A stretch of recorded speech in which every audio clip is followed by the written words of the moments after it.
नमस्कार, आप देख रहे हैं लाइव हिंदुस्तान चर्चा में जजबीर सिंह आप सबका स्वागत करता हूं। और आज की चर्चा का विषय पूरे उत्तर भारत में पड़ रही कड़ाके की ठंड को लेकर है। पंजाब में भी इसका असर जो है वो दिखाई देता हुआ नजर आ रहा है। पंजाब में इस समय जो है वो ठंड का कहर देखने को मिल रहा है। लगातार गहरी धुंध के कारण आवाजाही कहीं ना कहीं प्रभावित है। ऐसे में सरकार के द्वारा भी एडवाइजरी जारी की है, येलो अलर्ट जारी कर दिया गया है और अगले कुछ दिन ऐसी तरह से ठंड पड़ने के आसार बताए जा रहे हैं। और लगातार पड़ रही ठंड आम जनजीवन को अस्त व्यस्त कर रही है। लोग परेशान हैं क्योंकि जितनी ज्यादा ठंड पड़ रही है उससे ये अनुमान लगाया जा रहा है कि इतने पुराने बीते समय में इतनी ठंड नहीं पड़ी है जितनी इस साल पड़ रही है, जिसको लेकर कहीं ना कहीं इस समय जो है पंजाब के जो लोग हैं वो कहीं ना कहीं घरों के अंदर बैठने के लिए मजबूर है। वहीं दूसरी तरफ अगर बात करें व्यापार पर भी इसका असर कहीं ना कहीं पड़ता हुआ दिखाई दे रहा है। सब्जियों की बात करें या रोजमर्रा की जरूरत के सामान की बात करें तो वो भी कहीं ना कहीं इससे प्रभावित है। स्कूली बच्चों को खास तौर पर जब स्कूल लग जाते हैं तो उसके बाद अब ठंड के मौसम में हालांकि स्कूल के समय में तब्दीली की गई है लेकिन उसके बावजूद कहीं ना कहीं मुशक्कत का सामना भी करना पड़ रहा है। तमाम मुद्दे को लेकर विशेष चर्चा है और इस चर्चा में हमारे साथ में विशेष पैनल हमारे साथ है। इस पैनल में हमारे साथ में प्रोफेसर मनप्रीत भाटी जी हमारे साथ है, डॉक्टर नवदीप कौर हमारे साथ है और हमारे साथ में ट्रैफिक इंचार्ज दलजीत सिंह हमारे साथ है। आप सभी मेहमानों का इस चर्चा में स्वागत है। चर्चा की शुरुआत मैं डॉक्टर साहब आपसे करूंगा। और जिस तरह के हालात हैं क्योंकि लगातार ठंड बढ़ रही है, गहरी धुंध है और कहीं ना कहीं जो मौसम ने एकदम से इतनी गड़बड़ाहट रखी है तो उसके कारण आम जनजीवन में कहीं ना कहीं इसको लेकर कहीं दुविधा है। लेकिन अभी जो मौसम में तब्दीली है और गहरी धुंध पड़ने के कारण लोगों को क्या एडवाइजरी जारी की गई है क्योंकि सर्दी खांसी से लोग लगातार परेशान है, हॉस्पिटलों में लंबी कतारें हैं। तो ऐसे में क्या एडवाइजरी जारी की है और एहतियात क्या जो है लोगों को तहकीद की गई है कि लोग किस तरह से इस ठंड से अपने आप को बचा सकते हैं? डॉक्टर नवदीप कौर जी। हाँ जी, ਪਹਿਲਾਂ ਤੇ ਸਾਰੇ ਦਰਸ਼ਕਾਂ ਨੂੰ ਸਤਿ ਸ਼੍ਰੀ ਅਕਾਲ ਜੀ। ਤੇ ऐसे है कि हमारे अभी जो हेल्थ डिपार्टमेंट ने कोल्ड वेव एडवाइजरी रिलीज़ की है लास्ट वीक ही, क्योंकि अभी जैसे रिसेंट गिरावट है काफ़ी टेम्परेचर में, तो कोल्ड हाइपोथर्मिया जैसे होने के चांसेस बढ़ जाते हैं। और फिर फ्लू लाइक सिम्टम्स जैसे आपने कहा कि खांसी ज़ुकाम, इसके चांसेस बढ़ जाते हैं। और इसमें एडवाइजरी में भी यही कहा गया है कि एक तो अपने जो वेदर फोरकास्ट आपके फ़ोन के ऊपर आ रहे हैं उनको प्रॉपर चेक करें। Then as per the health आप अपनी लेयरिंग प्रॉपर गर्म कपड़े पहने, जैसे लेडीज़ कई बार शाम को रात के इवनिंग फंक्शंस में या वी स्किप द लेयर्स, तो अपने बॉडी टेम्परेचर को प्रॉपर मेंटेन रखें, गर्म चीज़ें खाएं और गर्म ही लिक्विड्स लें, फ्लूइड्स। एंड एक और चीज़ होती है कि जब आपकी बॉडी में हाइपोथर्मिया हो जाता है, टेम्परेचर कम हो जाता है बॉडी का, तो उस टाइम पे फ्रॉस्ट बाइट होने के बहुत चांसेस होते हैं on the fingers, toe tips या ईयर्स पे। तो उसमें क्या करना होता है कि एक तो वार्म वाटर में अपने बॉडी पार्ट्स को, जहाँ पे भी आपको लग रहा है फ्रॉस्ट बाइट है, उसको नेग्लेक्ट नहीं करना चाहिए। ल्यूक वार्म वाटर में रखें जो टचेबल हो, बिल्कुल ज़्यादा गर्म जी पानी में नहीं उसको रखना है। और दूसरा यही कि अपने वार्म कपड़े, वार्म फ्लूइड्स, एंड अगर कहीं फ्लू लाइक सिम्टम्स आ रहे हैं तो immediately go to the nearest hospital and get yourself checked. और परहेज करें कि दूसरे लोगों में जो वायरल लाइक सिम्टम्स जब आते हैं तो उनमें कम आप जाएं पब्लिक प्लेसेस में, और घर पर ही जितना रह सकते हैं वो प्रेफर करें। बड़े और बच्चों को एक्स्ट्रा ख्याल रखना चाहिए क्योंकि उनके बॉडी टेम्परेचर्स मेंटेन करने भी डिफ़िकल्ट हो जाते हैं। तो जैसे हम गर्मियों में गर्मियों के हिसाब से कपड़े पहनते हैं, तो सर्दियों में we should not skip the layers. Layering करें प्रॉपर, हेड और अपने एक्सट्रीमिटीज़ को कवर करके रखें। तो this is all that is in the advisory also.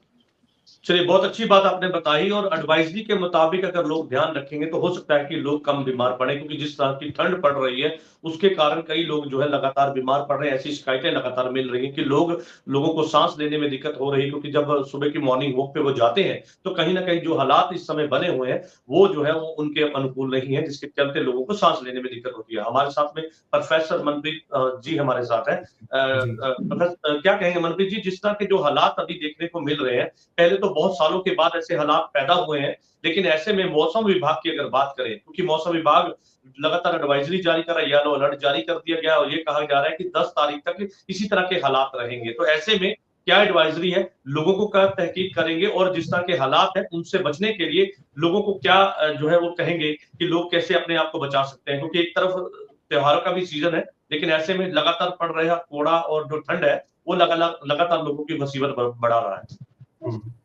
Sir मेरे हिसाब से जजबीर जी की जैसे पिछले एक हफ्ते से सूरज नहीं निकला, तो उससे क्या है कि जो फॉग है वो सारी की सारी आप देखोगे कि फॉग अब जहां भी जाओगे पूरे पंजाब में तो फॉग मिलेगी आपको, क्योंकि सूरज जरूरी होता है। अगर सूरज की किरणें ऊपर से आएंगी तभी वो धरती को गर्म करती है और फॉग जो है वो डिस्पर्स हो जाती है पूरे एनवायरनमेंट में। तो इसी कारण ये जो चीजें हैं, जैसे हवा, एक तो हवा भी बड़ी कम है जी, वेलोसिटी हवा की। दूसरी जो ठंडी हवा सर आ रही है आजकल, ये नॉर्थ वेस्ट से आ रही है, जो पहाड़ों वाली साइड है, नॉर्थ और वेस्ट जो ऊपर अपने पहाड़ है। तो इसी कारण ना सूरज निकल रहा है, हवा की वेलोसिटी कम है, इसके कारण फॉग भी हो रही है और ठंड भी ज्यादा है, क्योंकि सूरज निकलेगा नहीं तो गर्म नहीं होगा। जो सबसे ज्यादा प्रॉब्लम आजकल जो आ रही है अभी पंजाब में भी, जो मिनिमम टेम्परेचर डे का ना वो कम हो रहा है। कई बार हम कहते हैं टेम्परेचर, वो एवरेज लेते हैं जी, मैक्सिमम दिन का और रात का, उस दोनों को जोड़ करके 2 से डिवाइड कर देते हैं। आजकल क्या हो रहा है कि जो दिन का टेम्परेचर है वो मैंने देखा कि अभी जो आईएमडी जो हमारा गवर्नमेंट ऑफ इंडिया का डिपार्टमेंट है, तो बलाचौर में और एक जलंधर के अंदर 3.5 डिग्री रात का टेम्परेचर है और मैक्सिमम टेम्परेचर मोहाली में था 16.7। जो बेसिकली जो वेरिएशन है वो नॉर्मल से डेविएट कर रहा है हमारा टेम्परेचर बहुत ज्यादा, 4 डिग्री 3 डिग्री जो एवरेज 30 सालों की है। तो ये तो नेचुरल एक मेट्रोलॉजी है जी, फिनोमिना है, तो इसका हम ज्यादा तो कुछ नहीं कर सकते। पर ये है कि जैसे आप सड़कों पे या हाईवे पे निकलना है तो लोग अवॉइड करें, बहुत जरूरी है जरूर जाएं, पर ये जो फॉग है ये रात को ज्यादा हो जाती है। तो मेरा तो यही है लोगों के लिए एडवाइस कि जो भी अगर आपने ट्रेवल करना है तो सुबह के 10 बजे से लेके शाम के 6-7 बजे तक आप ट्रेवल कर लें, रात को ट्रेवल ना करें, तो उससे जान माल की जो है हम उनको बचा सकते हैं। यही मेरा। लेकिन मनप्रीत जी एक चीज जो है बार बार सुनने को मिलती है वो ये है कि मॉर्निंग वॉक पर जो ओल्ड एज जाते थे उनकी मॉर्निंग वॉक बंद हो गई है, लोग घरों पे बैठने के लिए मजबूर हो गए, तो घरों में बैठ के कैसे वॉकआउट कर सकते हैं? सर देखिए, जो ना हमारी बॉडी है ये ठंड महसूस करती है अगर एक्टिविटी ना हो। मैडम ने, डॉक्टर नवदीप ने बताया कि लेयरिंग कर लें, वो बिल्कुल ठीक है, मैं उस पर दोबारा बात नहीं करूंगा कि लेयरिंग, अगर आप कपड़े मोटी जैकेट पहनते हैं, मैं कहूंगा आप 4 कपड़े पहने, पहले अंडरगारमेंट एक बनैन डालें, फिर कमीज डालें, फिर एक हाफ स्वेटर डालें, उसके ऊपर एक लोअर अपना और डालें, उसके ऊपर जैकेट डालें, रादर देन कि एक कमीज डाल के ऊपर। आई थिंक डॉक्टर जो नवदीप है मुझसे एग्री करेंगे कि 4-5 कपड़ों से, और थोड़ी सी सर एक्टिविटी कम हो जाती है। आप देखोगे सबकी, आपकी मेरी, जितने भी हम मेंबर्स हैं जी, हम सारे के सारे बड़े ना जैसे फ्रीज हो जाते हैं, हमारे जो बॉडी पार्ट्स है वो ज्यादा मूवमेंट नहीं करते, और उससे ठंड और बढ़नी हो जाती है। तो हम बाहर जाकर जो एक्टिविटी करते हैं, मुझे लगता है जो यंग भी है कर सकते हैं, घर पे एक रस्सी ले आए स्किपिंग वाली, उसको 50 बार 20 बार, या जो बुजुर्ग है थोड़ी योगा कर ले अंदर ही मैट लगा के। तो बाहर जाके थोड़ा सा, जैसे ये ड्राई है हवा, सर एक और चीज बताऊंगा, आजकल बारिश की कोई नहीं है, पिछले अगले 4 दिन में कोई बारिश नहीं हो रही, कहीं ना कहीं 4 दिन के बाद कह रहे हैं कि 25% चांसेस है कि कहां कहां कुछ एरियो में बरसात पड़ेगी पंजाब में। पर अंदर ही रहना है सर, बाहर जाएंगे तो हवा ड्राई है, वो लोगों को गले की, आंखों की जो प्रॉब्लम है, हवा थोड़ी गंदी भी होती है सर, ये फॉग के साथ थोड़ी सी स्मॉग हो जाती है, जैसे थोड़ा पोल्यूशन ऐड हो जाता है उसमें। आजकल बर्निंग ज्यादा है, तो NO2 गैसेस वगैरह जो हम बर्न करते हैं, कोयला जलाते हैं, लकड़ी जलाते हैं, तो वो भी आंखों पे, गले पे खारिश हो जाती है। वो आपको पता है हॉस्पिटल, वो मैडम ज्यादा बता सकते हैं आपको ये सारी चीजें। और एक लास्ट चीज में ये है सर, आज का रात का टेम्परेचर अमृतसर का रात का मिनिमम रहेगा 7 डिग्री, कल का रहेगा 6 डिग्री, परसों का रहेगा 5 डिग्री, उसके बाद फिर 6 होगा। मतलब अगले ये 2 दिन की जो प्रेडिक्शंस है meteorological department IMD government of India की, अमृतसर के लिए, ऐसे हर शहर की होती है। आप उसको, मौसम वेबसाइट है, उसको आप डाउनलोड कर सकते हैं अपने ऐप के ऊपर मोबाइल फोन पे, और आप देख सकते हैं आपके दिन का मैक्सिमम टेम्परेचर, मिनिमम, और उसकी एडवाइजरी क्या है, जैसे रेड होती है, बहुत अहम जानकारी बिल्कुल मनप्रीत जी, बहुत अहम जानकारी आपने दी है कि घरों से पहले, निकलने से पहले आप मौसम विभाग के द्वारा जो जारी की गई एडवाइजरी है उसको देख सकते हैं, मौसम कैसा रहने वाला है उसको देख सकते हैं, उसके बाद अपने घरों से बाहर निकलने का प्लान आप कर सकते हैं, क्योंकि ये बहुत जरूरी हो जाता है जब मौसम में इस तरह की तब्दीली हो,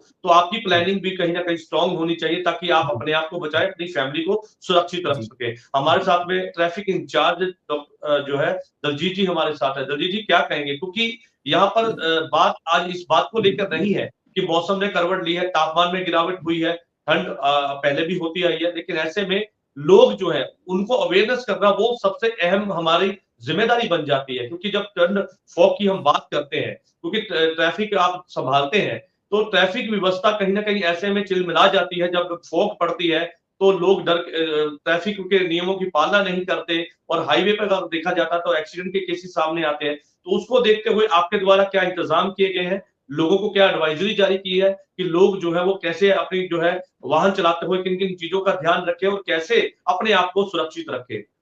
जगजीत जी। ਸਭ ਤੋਂ ਪਹਿਲਾਂ ਜੀ ਸੁਣਨ ਵਾਲੇ ਤੇ ਆਏ ਹੋਏ ਮਹਿਮਾਨਾਂ ਦਾ ਬਹੁਤ ਬਹੁਤ ਧੰਨਵਾਦ ਤੇ ਸਤਿ ਸ੍ਰੀ ਅਕਾਲ।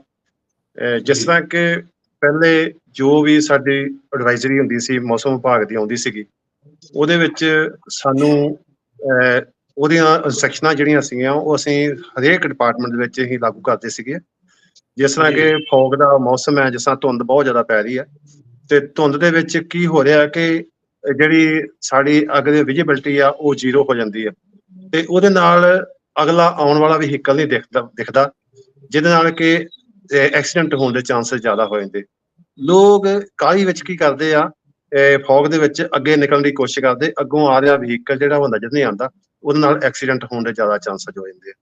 ਜਿਸ ਤਰ੍ਹਾਂ ਕਿ ਹੁਣ ਲੋਕ ਬਹੁਤ ਸਾਰੀਆਂ ਸੰਸਥਾਵਾਂ ਜਿਹੜੀਆਂ ਉਹ ਰਿਫਲੈਕਟਰ ਲਗਾ ਕੇ, ਰਿਫਲੈਕਟਰ ਟੇਪ ਲਗਾ ਕੇ ਇਹ ਆਪਣੇ ਵਹੀਕਲਾਂ ਦੇ ਬੈਕ ਸਾਈਡ ਤੇ ਲੋਕਾਂ ਨੂੰ ਅਵੇਅਰ ਕੀਤਾ ਜਾ ਸਕੇ, ਤਾਂ ਜੋ ਇਹ ਜਿਹੜੀ ਰਿਫਲੈਕਟਰ ਟੇਪ ਹੈ ਇਹ ਜਦੋਂ ਧੁੰਦ ਪੈਂਦੀ ਹੈ ਤੇ ਲਾਈਟਾਂ ਪੈਂਦੀਆਂ ਤੇ ਰਿਫਲੈਕਟਰ ਟੇਪ ਜਿਹੜੀ ਹੈ ਚਮਕਦੀ ਹੈ ਤੇ ਦੂਰੋਂ ਨਜ਼ਰ ਆ ਜਾਂਦਾ ਵੀ ਅੱਗੇ ਕੋਈ ਵਹੀਕਲ ਜਾ ਰਿਹਾ। ਕਿਸੇ ਵੇਲੇ ਅੱਜ ਕੱਲ ਦੇ ਜਿੰਨੇ ਵੀ ਐਕਸੀਡੈਂਟ ਹੁੰਦੇ ਨੇ, 1,65,000 ਲੋਕਾਂ ਦਾ ਐਕਸੀਡੈਂਟ ਦੇ ਵਿੱਚ ਡੈਥ ਹੁੰਦੀ ਹੈ ਇੰਡੀਆ ਦੇ ਵਿੱਚ, ਜਿਨ੍ਹਾਂ ਦੇ ਵਿੱਚ ਉਹ ਲੋਕ ਜਿਹੜੇ ਕਿ ਨਾ ਤੇ ਉਹ ਕਿਸੇ ਲੜਾਈ ਵਿੱਚ ਸ਼ਾਮਲ ਹੁੰਦੇ ਨੇ, ਨਾ ਉਹ ਕਿਸੇ ਬਿਮਾਰੀ ਨਾਲ, ਲੇਕਿਨ ਉਹ ਤੰਦਰੁਸਤ ਗਏ ਹੁੰਦੇ ਨੇ ਤੇ ਉਹ ਸਾਡੇ ਘਰ ਨਹੀਂ ਵਾਪਸ ਆ ਪਾਉਂਦੇ। ਤੇ ਉਹਦੇ ਵਿੱਚ ਜਿਹੜੇ 45% ਐਕਸੀਡੈਂਟ ਇਹੋ ਜਿਹੇ ਹੁੰਦੇ ਨੇ ਜਿਹੜੇ ਕਿ ਧੁੰਦ ਦਾ ਕਾਰਨ ਬਣਦੇ ਨੇ। ਜਿੰਨੇ ਵੀ ਐਵਰੇਜ ਰੇਸ਼ੀਓ ਲਾਈਏ, ਆਪਾਂ ਐਵਰੇਜ ਕੱਢੀਏ, 45% ਐਕਸੀਡੈਂਟ ਜਿਹੜੇ ਨੇ ਉਹ ਧੁੰਦ ਦਾ ਕਾਰਨ ਬਣਦੇ ਨੇ। ਧੁੰਦ ਦੇ ਵਿੱਚ ਕੀ ਹੁੰਦਾ ਕਿ ਲੋਕਾਂ ਦੇ ਵਹੀਕਲ ਜਿਹੜੇ ਆ ਓਵਰ ਸਪੀਡ ਹੁੰਦੇ ਨੇ, ਗਲਤ ਓਵਰਟੇਕ ਕਰਦੇ ਨੇ, ਤੇ ਗਲਤ ਜਲਦੀ ਦੀ ਲਾਲਸਾ ਵਿੱਚ ਅੱਗੇ ਨਿਕਲਣ ਕਰਕੇ ਉਹ ਐਕਸੀਡੈਂਟ ਕਰ ਬੈਠਦੇ ਨੇ। ਜਿਸ ਤਰ੍ਹਾਂ ਕਿ ਇਹਨਾਂ ਦੀਆਂ ਗੱਡੀਆਂ ਦੀਆਂ ਆਪਣਾ ਅਗਲੀ ਹੈਡਲਾਈਟ ਨਹੀਂ ਜਗਦੀ ਪਈ, ਅਗਲੀ ਫੌਗ ਲਾਈਟ ਨਹੀਂ ਲੱਗੀ ਹੋਈ, ਅਗਲਾ ਸ਼ੀਸ਼ਾ ਸਾਫ਼ ਨਹੀਂ, ਗਲਾਸ ਸਾਫ਼ ਨਹੀਂ ਹੈਗਾ, ਅਗਲਾ ਵਾਈਪਰ ਨਹੀਂ ਕੰਮ ਕਰ ਰਿਹਾ, ਸਾਡੇ ਪਿਛਲੀਆਂ ਜਿਹੜੀਆਂ ਬੈਕ ਲਾਈਟਾਂ ਵਾ ਉਹ ਨਹੀਂ ਜਗਦੀਆਂ ਪਈਆਂ। ਇਹ ਬਹੁਤ ਜ਼ਿਆਦਾ ਐਕਸੀਡੈਂਟ ਦੇ ਕਾਰਨ ਬਣਦੇ ਨੇ, ਜਿਨ੍ਹਾਂ ਕਰਕੇ ਅਸੀਂ ਰਿਫਲੈਕਟਰ ਟੇਪ ਤੇ ਲੋਕਾਂ ਨੂੰ ਅਵੇਅਰਨੈਸ ਕੈਂਪ ਲਗਾ ਕੇ, ਸੈਮੀਨਾਰ ਲਗਾ ਕੇ ਅਸੀਂ ਲੋਕਾਂ ਨੂੰ ਸਮਝਾ ਰਹੇ ਹਾਂ। ਸਕੂਲਾਂ, ਕਾਲਜਾਂ ਵਿੱਚ, ਯੂਨੀਵਰਸਿਟੀਆਂ ਵਿੱਚ ਔਰ ਸ਼ਾਪਿੰਗ ਮਾਲਾਂ ਦੇ ਵਿੱਚ, ਬੱਸ ਸਟੈਂਡਾਂ ਦੇ ਉੱਤੇ ਜਾ ਕੇ ਅਸੀਂ ਇਹੋ ਜਿਹੇ ਸੈਮੀਨਾਰ ਲਾ ਕੇ ਲੋਕਾਂ ਨੂੰ ਧੁੰਦ ਵਿੱਚ ਹੋ ਰਹੇ ਐਕਸੀਡੈਂਟਾਂ ਤੋਂ, ਜਿਹੜੀ ਠੰਡ ਪੈ ਰਹੀ ਹੈ ਠੰਡ ਦੇ ਦਿਨਾਂ ਵਿੱਚ, ਜਿਹੜੀ ਸਾਡੀ ਕਿ ਬੰਦੇ ਦੀ ਜਿਹੜਾ ਸਰੀਰ ਆ ਉਹਦਾ ਤਾਪਮਾਨ ਜਿਹੜਾ ਡਾਊਨ ਹੋ ਜਾਂਦਾ, ਤੇ ਨਾਲ ਸਾਡੀ ਜ਼ਿੰਦਗੀ ਦੀ ਰਫ਼ਤਾਰ ਵੀ ਮੱਧਮ ਹੋ ਜਾਂਦੀ ਆ। ਤੇ ਇਹਦੇ ਨਾਲ ਅਸੀਂ ਜਿਹੜੀ ਆਪਣੀ ਗੱਡੀ ਦੀ ਰਫ਼ਤਾਰ ਉਹ ਨਹੀਂ ਘੱਟ ਕਰਦੇ। ਜੇ ਉਹ ਆਪਾਂ ਕਿਤੇ ਘੱਟ ਕਰੀਏ ਤੇ मेरा ख्याल है बहुत ज्यादा एक्सीडेंट ਜਿਹੜੇ ਆ ਉਹ बच सकते हैं।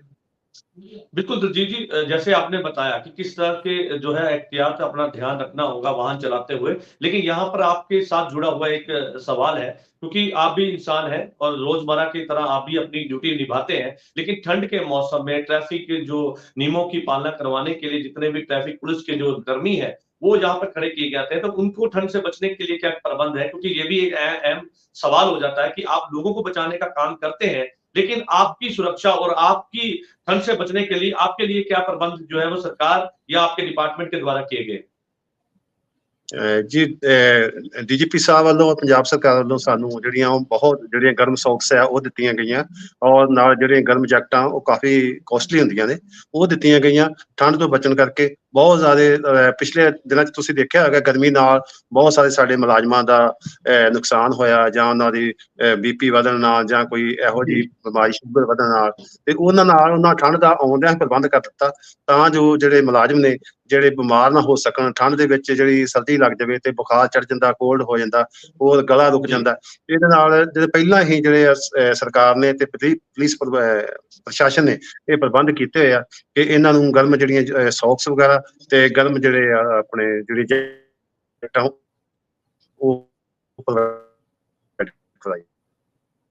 चलिए ठीक है, ट्रैफिक जो पुलिस है वो लगातार तैयार है, लेकिन ऐसे में आम लोगों को भी इस बात को समझना होगा कि लोग जो है वो अपने परिवार को कैसे सुरक्षित रखेंगे, अपने आप को कैसे सुरक्षित रखेंगे, क्योंकि अहम हो जाता है जब ऐसे मौसम में करवट होती है और तापमान में गिरावट होती है, सीधे तौर पर बीमारियां पनपती हैं, तो उसको फेस करना होता है। जब घर रोजमर्रा के काम के लिए हम घरों से निकलते हैं तो तमाम चीजों को फेस करना पड़ता है, लेकिन उसके लिए सरकार और प्रशासन अपना काम कर रहा है। लेकिन ऐसे में लोगों को भी सरकार के द्वारा एडवाइजरी जो जारी की गई है उसका ध्यान रखना होता है, लेकिन ऐसे में लोग कहीं ना कहीं लापरवाही करते हैं, वो हमने देखी है।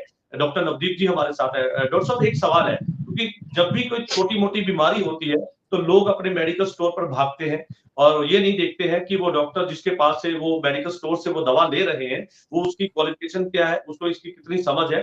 खांसी जुकाम होता है तो वो मेडिसिन वहीं पे लेना पसंद करते हैं। उन लोगों के लिए क्या तहकीक करेंगे? और सबसे बड़ी बात कि छोटे छोटे जो बच्चे हैं वो खेलते हुए, उन्हें नहीं पता होता कि बाहर का तापमान में क्या गिरावट है, कितनी ठंड पड़ रही है, बच्चों को खेलना होता है। तो ऐसे में उन बच्चों को किस तरह से बीमारियों से बचाया जा सके, कैसी क्योंकि लगातार लोग जो है घरों में बैठते हैं, लेकिन ये सोचते हैं कि चाय की चुस्की ले ली जाए तो हो सकता है कि ठंड का प्रभाव कम हो जाए, तो उन लोगों के लिए क्या तहकीक करेंगे?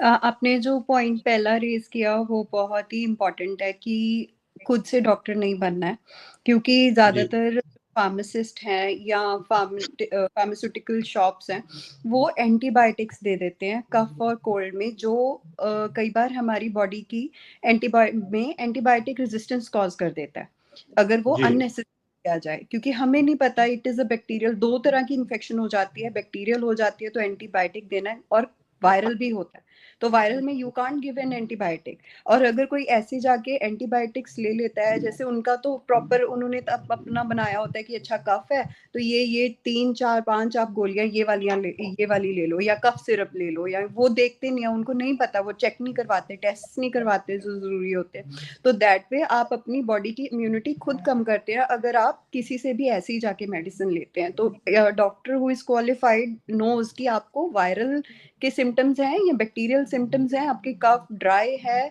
आपकी कफ फ्लेजम के साथ है, बलगम बन रही है आपको, या कैसा है, तो उसके हिसाब से वो मेडिसिन देते हैं। अगर हम फार्मासिस्ट से ले आते हैं, उन्होंने अपना सेट पैटर्न हर एक को पकड़ा देना, they will not check what is actual requirement of the patient. तो उससे तो बहुत वो कहते हैं कि फायदा होने से नुकसान ज्यादा हो जाता है उसका, कि नेक्स्ट टाइम जब आप वो मेडिसिन जब आपको चाहिए होगी तो वो मेडिसिन उस हिसाब से असर नहीं करेगी, एंटीबायोटिक रेजिस्टेंस की अगर हम बात करें।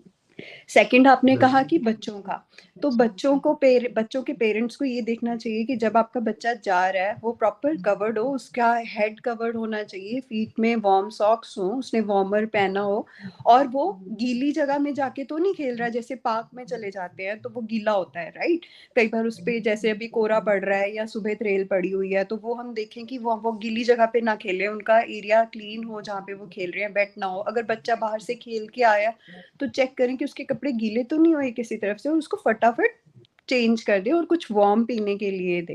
एंड द सेकेंड थिंग जो सबको ही प्रिकॉशन लेनी चाहिए कि जब भी आपकी बॉडी का अपना एक सिस्टम है, जब आपको ठंड लगती है तो आप कांपते हैं, तो उस शिवरिंग को इग्नोर नहीं करें। अगर आपको शिवरिंग हो रही है तो इमीडिएटली अपने आप को वार्म करने का कुछ कोशिश करें, चाहे वार्म अपने हीटर के पास बैठे या कुछ वार्म चीज, चाय या कॉफी, कुछ गर्म दूध, कुछ ऐसा ले लें जो आपके बॉडी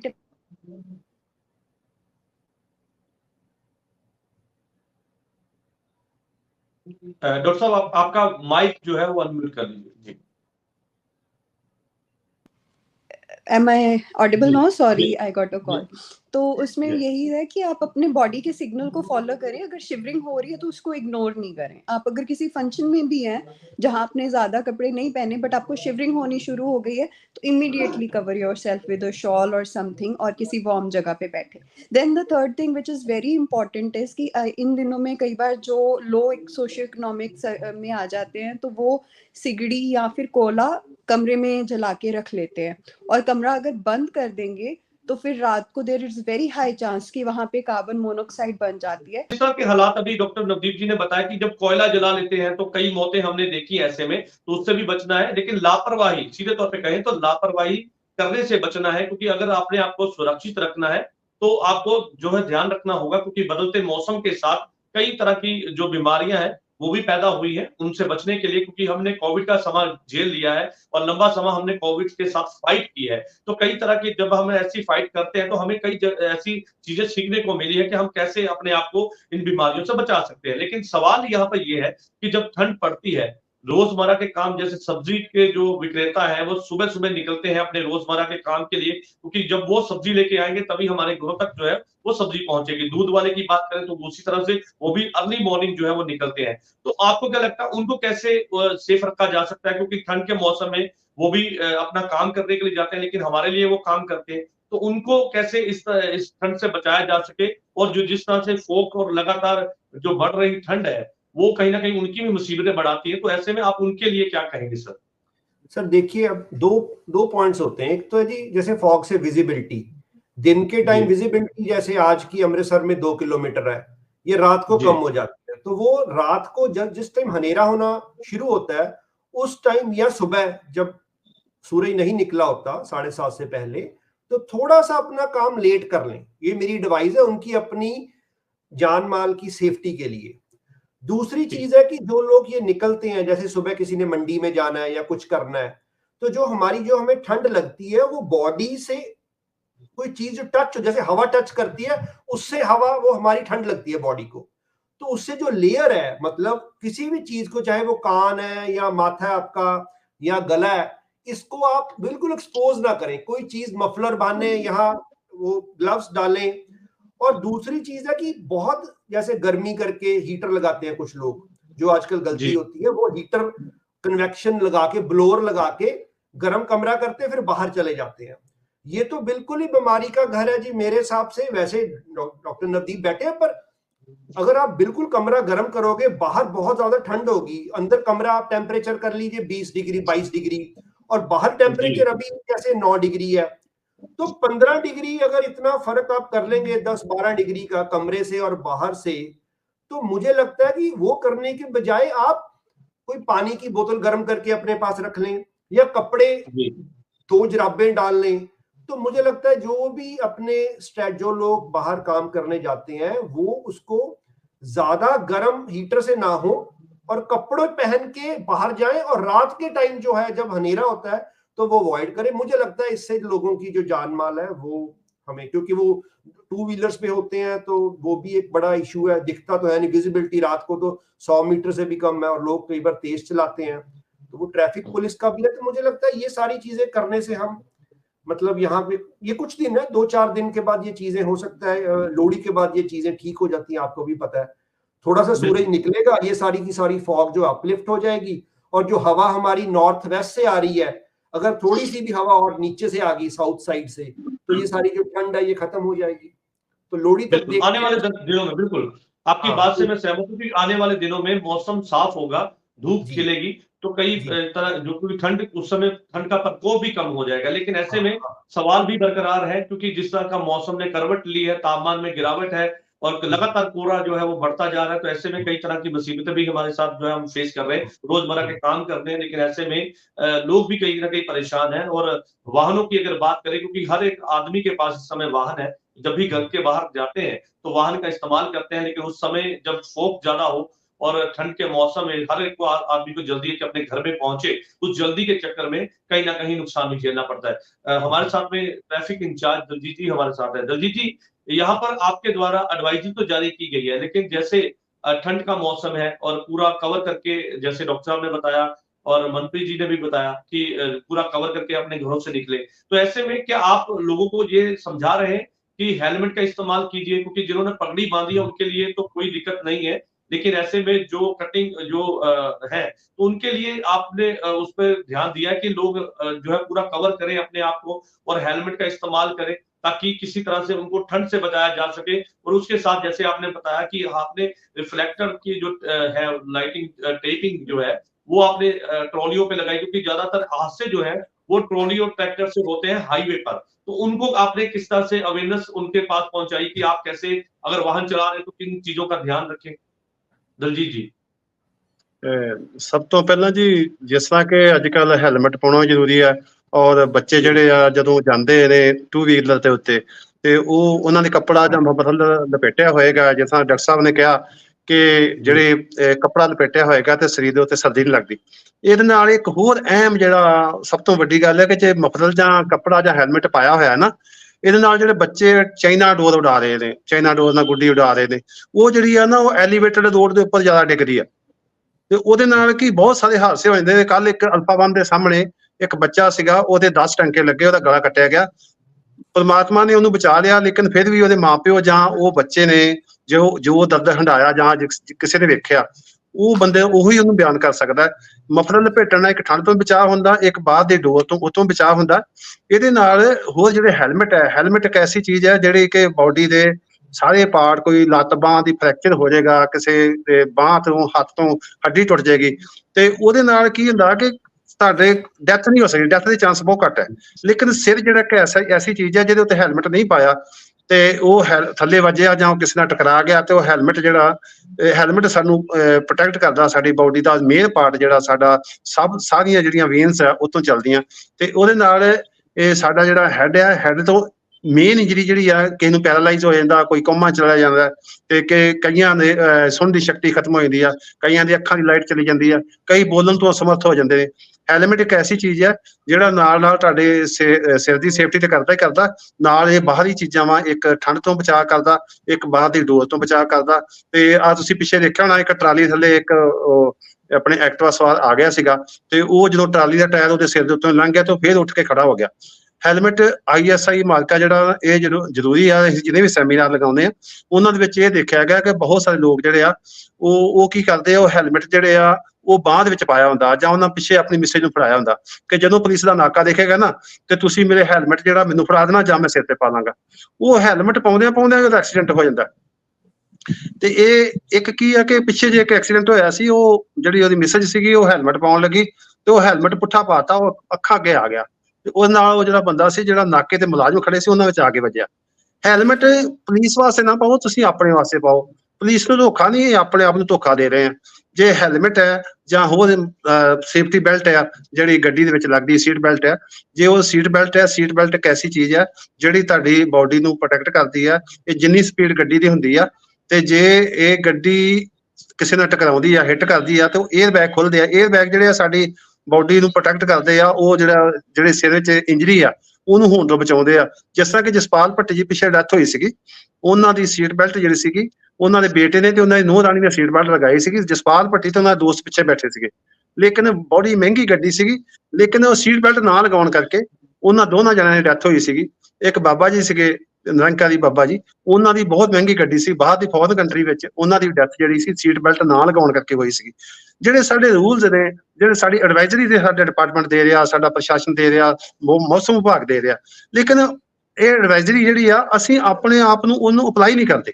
ਅਸੀਂ ਕਹਿੰਦੇ ਵੀ ਨਹੀਂ ਜੀ ਕੋਈ ਗੱਲ ਨਹੀਂ, ਇੱਥੋਂ ਵੱਜਣਾ ਰੌਂਗ ਸਾਈਡ ਹੋ ਕੇ ਭੱਜ ਜਾਵਾਂਗੇ, ट्रिपल राइडिंग जा रहे हैं। लोग जो हालांकि सभी लोग नहीं है, कुछ लोग बड़ी रूल रेगुलेशन की बड़ी अच्छे से पालना करते हैं, लेकिन क्या कारण है कि जो कुछ % लोग हैं वो रूल रेगुलेशन की पालना नहीं करते, जबकि समझाया भी जाता है, एडवाइजरी भी जारी की जाती है, लोग जो है वो लगातार इस बात को लेकर अवेयरनेस भी दिखाते हैं, लेकिन रूल रेगुलेशन को फॉलो करते समय इन बातों का ध्यान नहीं रखते। क्या कारण है कि वो लोग जो है इस तरफ ध्यान नहीं दे पाते या उनका मन नहीं है इस तरफ ध्यान देना, क्योंकि लोगों से सुरक्षा से जुड़ा हुआ ये मामला है। ਸਭ ਤੋਂ ਪਹਿਲਾਂ ਇਹ ਸਭ ਤੋਂ ਵੱਡੀ ਗੱਲ ਹੈ ਕਿ ਜਿਹੜੇ ਲੋਕ ਇਹਨਾਂ ਚੀਜ਼ਾਂ ਨੂੰ ਸਮਝਦੇ ਨਹੀਂ ਹੈਗੇ, ਉਹ ਲੋਕ ਜਦੋਂ ਚੰਡੀਗੜ੍ਹ ਜਾਂਦੇ ਆ ਜਾਂ ਬਾਹਰ ਫੋਰਨ ਕੰਟਰੀ ਜਾਂਦੇ ਆ ਨਾ, ਉੱਥੋਂ ਆ ਕੇ ਇੱਥੇ 에ਅਰਪੋਰਟ ਤੇ ਬੜੀ ਸੋਹਣੇ ਜੀ ਉੱਥੇ ਦੇ ਰੂਲ ਰੈਗੂਲੇਸ਼ਨ ਬਹੁਤ ਵਧੀਆ ਜੀ। ਇਹ ਲੋਕ ਜਿਹੜੇ ਆ ਇੱਥੇ ਆ ਕੇ ਸਭ ਤੋਂ ਪਹਿਲਾਂ ਜਿਹੜੇ ਆ ਜਦੋਂ ਉਹ ਇਹਨਾਂ ਦੇ ਬੈਗ ਲੈਣਾ ਹੋਵੇ ਜਾਂ ਉਹਨਾਂ ਨੇ ਗੱਡੀ ਕੱਢਣੀ ਹੋਵੇ ਤੇ ਸਭ ਤੋਂ ਅੱਗੇ ਉਹ ਰੌਂਗ ਸਾਈਡ ਜਾ ਕੇ ਖੜੇ ਹੁੰਦੇ ਆ ਵੀ ਮੈਂ NRI ਆ, ਮੈਨੂੰ ਇਹਦੀ ਦਿੱਤੀ ਜਾਵੇ। ਮਤਲਬ ਕਿ ਇਹ ਚੀਜ਼ਾਂ ਜਿਹੜੀਆਂ ਵਾ ਅਸੀਂ ਲੋਕਾਂ ਨੂੰ ਦਿਖਾਵੇ ਵਾਸਤੇ ਕਰ ਰਹੇ ਆ। ਇਹ ਚੀਜ਼ਾਂ ਜਿਹੜੀਆਂ ਇਹ ਸਾਡੇ ਵਿੱਚ ਦਿਖਾਵਾ ਰਹਿ ਗਈਆਂ ਵਾ, ਅਸੀਂ ਉਹਨੂੰ ਅਪਲਾਈ ਨਹੀਂ ਕਰ ਪਾ ਰਹੇ। ਕਈ ਅਸੀਂ ਜੋ ਸਕੂਲਾਂ ਵਿੱਚ ਸੈਮੀਨਾਰ ਲਗਾਉਂਦੇ ਆ ਤੇ ਉਹ ਕੀ ਹੁੰਦਾ ਕਿ ਬੱਚਿਆਂ ਨਾਲ ਅਸੀਂ ਗੱਲ ਕਰਦੇ ਤੇ ਬੱਚਿਆਂ ਨੂੰ ਸੀਟ ਬੈਲਟ ਬਾਰੇ ਤੇ ਹੈਲਮਟ ਬਾਰੇ ਦੱਸਿਆ ਜਾਂਦਾ। ਉਹ ਬੱਚੇ ਜਦੋਂ ਘਰ ਜਾ ਕੇ ਗੱਲ ਕਰਦੇ ਆ ਤੇ ਉਹ ਕਹਿੰਦੇ, ਇੱਕ ਬੱਚੀ ਸੀਗੀ ਛੋਟੀ 7 ਸਾਲ ਦੀ, ਉਹਨੇ ਕਿਹਾ ਪਾਪਾ ਜੇ ਤੁਸੀਂ ਸਾਨੂੰ ਪਿਆਰ ਕਰਦੇ ਤੇ ਹੈਲਮਟ ਪਾਇਆ ਕਰੋ। ਤੇ ਉਹ ਕਹਿੰਦਾ ਮੈਂ ਅੱਗੇ ਵੀ ਇਸ ਤਰ੍ਹਾਂ ਜਾਣਾ। ਕਹਿੰਦਾ ਨਹੀਂ, ਸਾਡੇ ਸਕੂਲ ਅੰਕਲ ਆਏ ਸੀਗੇ, ਉਹਨਾਂ ਨੇ ਸਾਨੂੰ ਗੱਲ ਸਮਝਾਈ ਸੀਗੀ ਤੇ ਉਹਦੇ ਮੰਮੀ ਪਾਪਾ ਸੀ ਬੇਟੀ ਦੇ, ਉਹ ਸਾਨੂੰ ਮਿਲਣ ਵਾਸਤੇ ਆਏ ਕਿ ਸਰ ਜਿਹੜਾ ਕੰਮ ਮੈਂ ਕਦੀ ਨਹੀਂ ਕਰ ਸਕਿਆ ਮੇਰੇ ਬੱਚੇ ਨੇ ਮੈਨੂੰ ਉਹ ਸਿਖਾ ਦਿੱਤਾ। ਇਹ 2012 ਤੋਂ ਸਾਡਾ ਟ੍ਰੈਫਿਕ ਐਜੂਕੇਸ਼ਨ ਸੈੱਲ ਜਿਹੜਾ ਨਾ ਇਹ ਹੋਂਦ ਵਿੱਚ ਆਇਆ। ਇੱਕ ਲੋੜ ਸਮਝੀ ਕਿ ਜਿਸ ਤਰ੍ਹਾਂ ਕਿ ਅਸੀਂ ਟ੍ਰੈਫਿਕ ਰੂਲ ਜਿਹੜੇ ਆ ਇਹ ਸਕੂਲਾਂ ਕਾਲਜਾਂ ਵਿੱਚ ਸੈਮੀਨਾਰ ਲਗਾ ਕੇ ਉਹਨਾਂ ਬੱਚਿਆਂ ਰਾਹੀਂ, ਜਿਹੜਾ ਨਹੀਂ ਸਮਝਦਾ ਉਹ ਤਾਂ ਨਹੀਂ ਸਮਝਦਾ, ਬੱਚਿਆਂ ਨੂੰ ਇੱਕ ਐਸਾ ਪਲੇਟਫਾਰਮ ਆ, ਬੱਚੇ ਜਿਹੜੇ ਆ ਇਸ ਗੱਲ ਨੂੰ ਅਪਲਾਈ ਵੀ ਕਰਨਗੇ ਤੇ ਇਹ ਬੱਚੇ ਸਮਝਦੇ ਵੀ ਆ, ਇਹਨਾਂ ਦਾ ਅਸਰ ਲੋਕਾਂ ਤੇ ਹੋ ਵੀ ਰਿਹਾ। ਬਹੁਤ ਸਾਰੇ ਲੋਕ ਨੇ ਜਿਹੜੇ ਕਹਿੰਦੇ ਕਿ ਸਾਡਾ ਚਲਾਨ ਹੋ ਗਿਆ, ਸਾਡੀ ਸਿਫਾਰਿਸ਼ ਪੈ ਜੇ, ਸਾਡਾ ਚਲਾਨ ਨਿਕਲ ਜਾਵੇ, ਲੇਕਿਨ ਅਸੀਂ ਚਲਾਨ ਕਟਾਉਣਾ ਕਿਉਂ? ਸਾਡੇ ਡਾਕੂਮੈਂਟਸ ਪੂਰੇ ਹੋਣ। ਹੁਣ ਆਪਣੇ ਡਿਜੀ ਲੋਕਰ ਹੈਗਾ, ਡਿਜੀ ਲੋਕਰ ਸਾਰਿਆਂ ਨੂੰ ਪਤਾ ਹੈਗਾ, ਲੇਕਿਨ ਫਿਰ ਵੀ ਸਾਨੂੰ ਲੋਕੀ ਸਵਾਲ ਕਰਦੇ ਨੇ। ਡਿਜੀ ਲੋਕਰ ਦੇ ਵਿੱਚ ਇਹ ਆ ਵੀ ਤੁਹਾਡੇ ਜਿਹੜੇ ਡਾਕੂਮੈਂਟਸ ਹੈ ਉਹਦੇ ਵਿੱਚ ਹੈਗੇ ਨੇ, ਤੇ ਅਸੀਂ ਕਹਿ ਰਹੇ ਜੀ ਸਾਡੇ ਡਿਜੀ ਲੋਕਰ ਹੈਗਾ, ਪੁਲਿਸ ਨੇ ਸੁਣੀ ਨਹੀਂ ਗੱਲ। ਜਦੋਂ ਬੰਦਾ ਟ੍ਰਿਪਲ ਰਾਈਡਿੰਗ ਕਰੇਗਾ ਜਾਂ ਰੋਂਗ ਸਾਈਡ ਆਏਗਾ ਜਾਂ ਰੋਂਗ ਪਾਰਕਿੰਗ ਕਰੇਗਾ, फिर तो वो बनती नहीं कार्रवाई, जो चलान कटना बनता ही बनता। ठीक है दर्जी जी, आपने बहुत अहम जानकारी दी है और ये जानकारी लोगों तक पहुंचे, यही मकसद था। और आज की इस चर्चा का मकसद यही था कि लोग ठंड से कैसे बचें और खास तौर पर वाहन चलाते हुए किन किन चीजों का ध्यान रखें, क्योंकि लगातार लोग लापरवाही करते हैं, अपने परिवार को जो है वो कहीं ना कहीं समस्या में डालते हैं। अपने आप को सुरक्षित रखना है तो आपको नियमों की पालना करनी होगी। और जिस तरह से लगातार ठंड पड़ रही है और कोहरा लगातार देखने को मिल रहा है, तो वहीं उसको देखते हुए सरकार के द्वारा भी येलो अलर्ट जारी कर दिया गया है और ये कहा जा रहा है कि आगे कुछ जो दिन आने वाले हैं वहां पर इसी तरह की ठंड जो है वो आपको देखने को मिलेगी। लोग अपने घरों से निकलते समय अपने आप को पूरा कवर करें और जब भी आपको अगर कोई समस्या है तो डॉक्टर के पास जाइए, ना कि मेडिकल स्टोर पे जाइए। तो वहां पर जाकर अपना कंप्लीट चेकअप आप कराइए, उसके बाद आप मेडिसिन का सेवन कीजिए ताकि आप सुरक्षित रहे, आपका परिवार सुरक्षित रहे। और यही एक मकसद था आज की इस चर्चा का। और तमाम आप जो हमारे मेहमान है इस चर्चा में जुड़ने के लिए आप सबका जो है बहुत बहुत धन्यवाद है। कल नई चर्चा में मैं आपके साथ फिर से जुड़ूंगा, तब तक के लिए दीजिए इजाजत, धन्यवाद।